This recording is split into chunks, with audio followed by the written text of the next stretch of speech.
rasulillahi déglu leen ma way daam ma gën sëriñ sa raw ca góor ña bàyyi daam xaadim rasulillahi mbàkke raw na leen nib abiyon raweb sareet jiitu na leen xaadim rasulillahi mbàkke ëpp na leen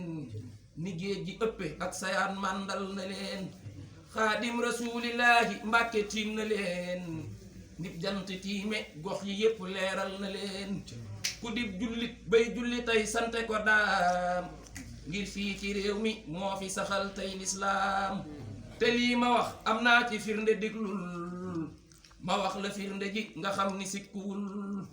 le 5 septembre ca Ndar góornóor daa taxawoon ne mooy mu dabbirul umóor wóolu sëriñ sa ñépp ñëw mu aaye leen jàng ak julleek si kar ñu ba mu naan leen seen jàkka yeeg noddu yi na lépp yam tey bu kenn julleeti baa mu woor lislaam na fay ku siñe lii ma bàyyi nga dem jox la sa fay ku siñewul ma jàpp yóbbu rekk rey sëriñ sa tiit di pat pati dal di siñe la tubaab ba wax ku dul daam lii la siñe Seex Bamba jug taxaw ne xul ko walla axat basaar wa jeex raw na leen billah foofee la Bamba yeesalaate sunna daane fa kiifar merlin keroog de mer na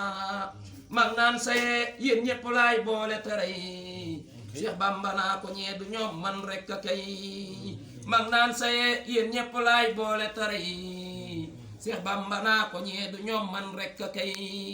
mu daal di jël sëriñ bi yàpp ko ci saxaar daw ñetti fan daal di teer gaarub Dakar mu daal di fab sëriñ ba yàpp ko ci saxaar daw ñetti fan daal di teer gaarub Dakar bisu keroog sëriñ ba nee daa wooroon ba janti so muy bëgg a dog kooram ga woon bisu keroog sëriñ ba nee daa wooroon ba janti so muy bëgg a dog kooram ga woon tubaab ba ñëw jël si ko tëj ko cim néeg yaa ajaban man maa ko yim boobale néeg la bu xat te tuut te tàng lëndëm rabbam ya ak xetam nga foo jog gi mu jam rab